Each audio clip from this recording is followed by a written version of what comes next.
shovels in the ground. Richmond leaders are celebrating a fresh start for one of the city's public housing communities. Creighton Court is the first of 6 Richmond Redevelopment and Housing Authority properties slated for demolition and total makeover. A project years in the making and expected to impact about 10,000 current and former RRHA residents. But it's not exactly a new beginning, as this is just another step in the fulfillment of promises made to housing development residents in an effort to eliminate pockets of poverty, improve safety, and modernize homes. I would like to see our families to have the amenities that we have in terms of Wi-Fi, washer, dryer, 21st century stoves. It cooks good, but it takes a lot for me to have to keep cooking and cooking when I could use a bigger stove space. 2 years since Mosby Court resident Denise Winfrey invited us into her home and listed her wishes.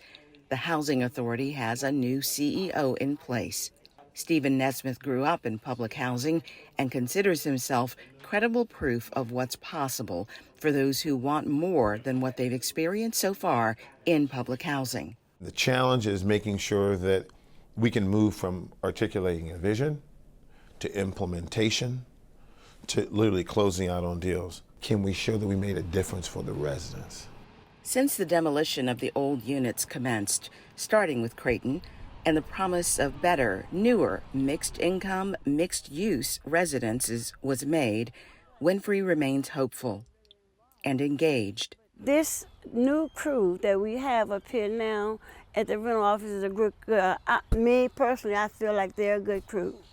They're pulling together with one another to pull with us. I tell my team, we're very smart people, but at the end of the day, it's not how our vision for what those communities should look like, it should come from the residents. So in Mosby Court, we have a developer and we've begun community conversations. The first time the company came out, I wasn't really comfortable with what they showed. Who wants to live in an apartment building, a tall building, where you're going to have, families are going to have children. Children stomping and running over top of your heads. Then you're going to have some people on medication that have health issues. Some are afraid of heights. Some people don't have families there to help them. The residents tell us what they want to look like, and for us to go out and come back to them with architectural drawings and say, here are some possibilities after having listened to you. Second meeting I went to, I saw different plans. Very much interested, very much interested. They had layouts that we had a chance to pick from. And they were right interesting, rather good. Public housing throughout Virginia and nationwide started as a dream of affordable but temporary shelter. Former communities, mostly inhabited by Black people and usually labeled as ghettos or slums, were demolished to create something brighter. However, challenges associated with poverty persisted, and the consequences of isolation, limited transportation, and scarcity-driven crime have remained. We've had the fights. We brought in our own security force. Not a police force, a security force. And before that security force put one boot on the ground, we had them go out and talk to the residents. It's been a resident-led initiative. Before they put one boot on the ground. Another challenge is similar to one faced all over Virginia: sufficient affordable units to address extensive waiting lists and household incomes that are not a match for rising rents. These were concerns for community organizer and housing advocate Omari Al-Qaddafi when the promises of reinvention were first made. I would much rather see public housing renovated and not turned over to a private developer or a private landlord. The skepticism remains central for him now. He says he watches with caution as RRHA seems to be moving forward with plans as promised, but continues to displace public housing residents through planned and supported temporary relocation, as well as through evictions for non-payment of rent.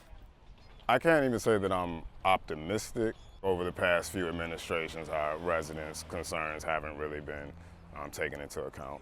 RRHA is having to manage with less public funding and with an evolving federal mindset. The Federal Housing and Urban Development Program and those supported by its dwindling dollars are invested in moving more low-income residents to a voucher-based system, enabling them to live in housing authority properties if they choose, or in privately owned units partnering with housing authorities. And you'll see a similar set of solutions in play in cities across the Commonwealth.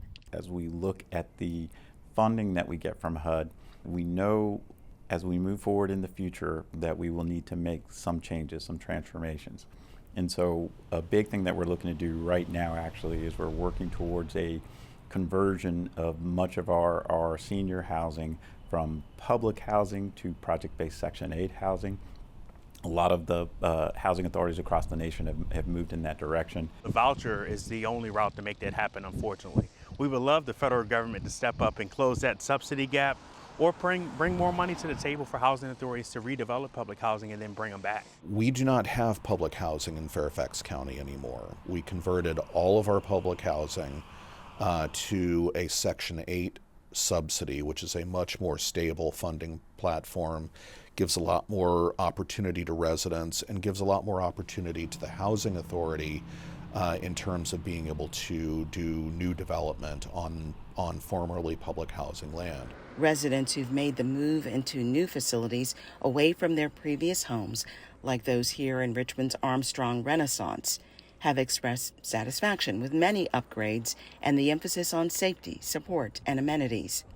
But what about those displaced by demolition who've not found a suitable replacement? Those who may want to move back to their old neighborhood when it's rebuilt, but without enough available units for them? Or those who may be relying on rent remaining reasonable over time in a privately owned apartment. Over in Creighton, some people went on and got their own place because they don't want to live in public housing anymore. Some people, from what I understand, are waiting for the new place to come up over there. I'm hoping that over here will be the same. Give us vouchers from what they told us, that everybody would be eligible to come back to the new place. That was what was said a few months back. Now, you know, things change all the time. So I don't know what it's going to be. Thank you for watching. Make sure to like, comment, and subscribe to VPM's YouTube channel. And head to vpm.org for more in-depth coverage.